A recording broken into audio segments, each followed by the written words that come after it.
9 семей остались на улице после страшного пожара по адресу Вагонная 5 в Уфе. Уже известно, что администрация их точно не расселит и по законной причине, которую сами жители узнали только после того, как их дом сгорел. Радмир Азнабаев разбирался в ситуации.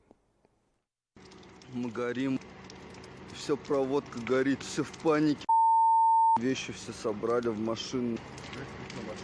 Языки пламени охватили эту двухэтажку по улице Вагонной среди глубокой ночи, когда все спали. Чудом люди остались живы, но уже без жилья. 8-летней Марте пришлось прыгать со 2-го этажа, чтобы спастись. Меня мама держала за руку, чтобы я, если что, не сорвалась. И так, потом я чуть не упала, но только меня потом подстраховали. Вот это со 2-го этажа было. Вот эта комната моего младшего сына Алексея, который учится в 26-й школе.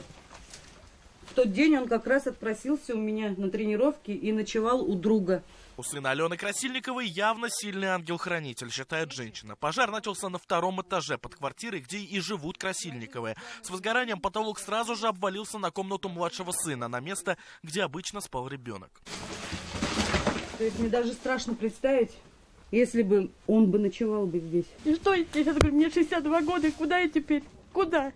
Молодые-то себе ничего не могут. Дочь у меня вдова с ребенком. Куда нам? Татьяна Кузьмина не сдерживает слез. Она вместе с дочерью и внуком оказалась бомжом. Большинство вещей, техники и мебель сгорело во время пожара. Удалось спасти лишь самое ценное – личные документы и бумаги на квартиру. В этом доме 9 квартир, собственников еще больше. Но, как оказалось, по документам это частный дом, не многоквартирный. Правда, жильцы об этом узнали только после происшествия. Мы всегда думали, что это квартирный дом, а оказывается, мы просто в собственности. Дом сам 332 квадратных метра. Но платежки мы получаем на каждую квартиру. То есть квартира Вагонная 5, квартира 5, Вагонная 5, и сейчас вот еще одна, и вот квартира 4. Счета лицевые у всех отдельные у нас. Ленинская администрация расселять дом не собирается, ведь, как оказалось, постройка не в собственности муниципалитета. Со слов жильцов, глава района встречался с ними и подсказал, что единственное верное решение – открыть счет и просить помощи у людей в соцсетях. Чиновник не остался в стороне и тоже опубликовал пост, ведь восстанавливать жилье уфимцам нужно теперь за свой счет. Соответственно, мы счет открыли. Но за все время он опубликовал пост в Инстаграме, и за все время нам пришло 2060 рублей. Ну что здесь можно восстановить? Вот посмотрите, что здесь восстанавливать?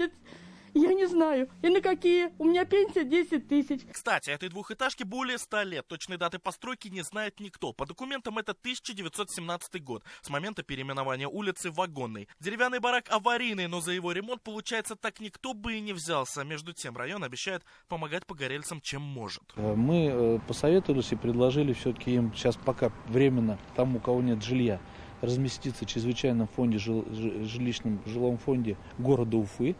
Вот, тех, у кого есть родственники, возможно, они сами примут решение, переедут к ним, получить справки о пожаре, чтобы они могли получить компенсацию в размере 10 тысяч. Мы окажем содействие также в вывозе строительного мусора от разбора.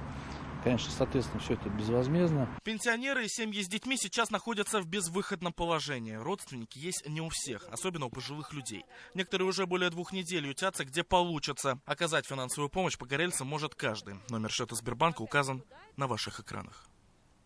Радмир Азнабаев, Азат Ишбулатов и Рамиль Рахимзянов. Новости Уфа.